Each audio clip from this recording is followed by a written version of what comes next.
ओम नमः शिवाय। पूजन विधि में आपका स्वागत है। आज मैं आपको गणेश चतुर्थी यानी सकट चतुर्थी व्रत की कथा लेकर आई हूँ इस वीडियो में।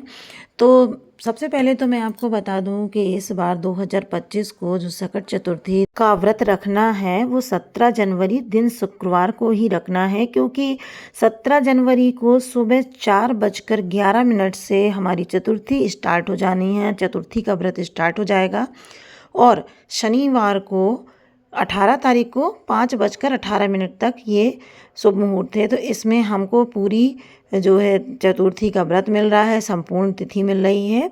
तो इसमें कोई संदेह वाली बात नहीं है। सभी माताएं बहनें हमारी 17 तारीख को ही सकट चतुर्थी का व्रत रखेंगी और विधि पूर्वक पूजन पाठ करके चंद्र देवता को भी पूजन करना है और फिर इसके बाद में पारण करना है। सकट चतुर्थी का व्रत संतान की प्राप्ति के लिए किया जाता है, संतान की सुख समृद्धि लंबी आयु के लिए किया जाता है। सकट चौथ को कई जगह पर तिलकुट भी कहा जाता है, तिलकुट के नाम से भी जानते हैं। तिलकुट व्रत होता है। गणेश चतुर्थी, वक्रतुंडी चतुर्थी भी कहा जाता है।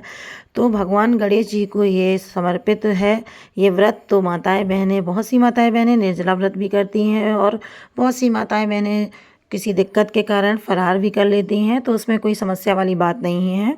तो चलिए मैं पहले आपको इसकी विधि बताती हूँ कि आपको जो पूजन करना है वो सुबह स्नान करके स्वच्छ साफ कपड़े पहन के और आपको चौकी लगानी है। चौकी लगाने के बाद उसमें आपको कोई लाल वस्त्र बिछा लेना है, पीला बिछा लेना है। गणेश जी की मूर्ति, प्रतिमा जो हो, फोटो जो भी हो, पोंछ के अच्छी आपको रख लेनी है और तिल थोड़ा सा आप रख लीजिएगा पहले पटली पर, कपड़े पर।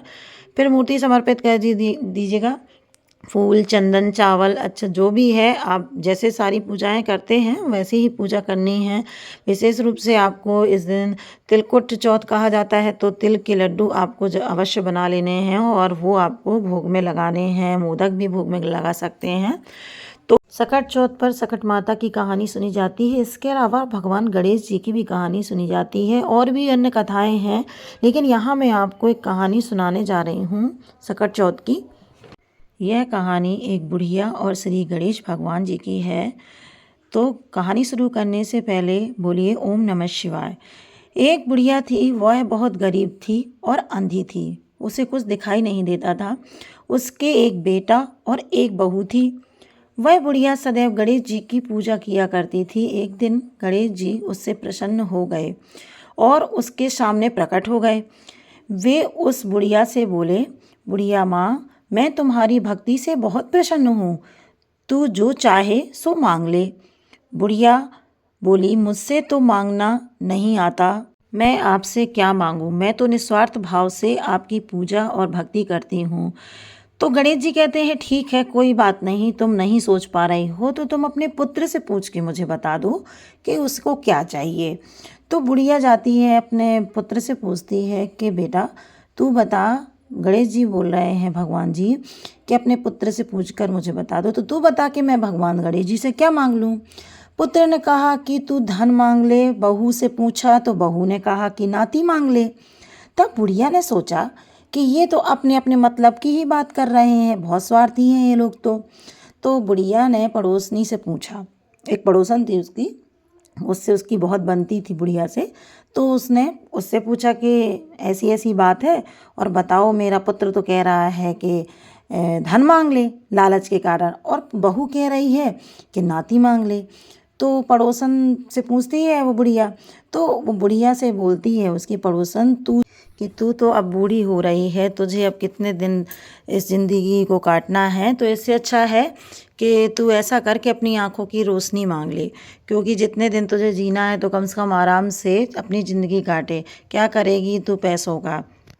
इस पर बुढ़िया विचार करती है और गणेश भगवान जी से कहती है कि मुझे 9 करोड़ की माया दे दो, निरोगी काया दे दो, अमर सुहाग दे दो, आंखों की रोशनी दे दो, नाती दे दो, पोता दे दो और सब परिवार को सुख दे दो और अंत में मोक्ष दे दो। यह सुनकर गणेश जी बोले, बुढ़िया माँ, तुमने तो हमें ठग लिया। फिर भी जो कुछ तुमने मांगा है मैं वचन के अनुसार सब तुझे दूंगा। और यह कहकर गणेश जी अंतर्ध्यान हो गए। उधर बुढ़िया माँ ने जो कुछ मांगा वह सब कुछ मिल गया।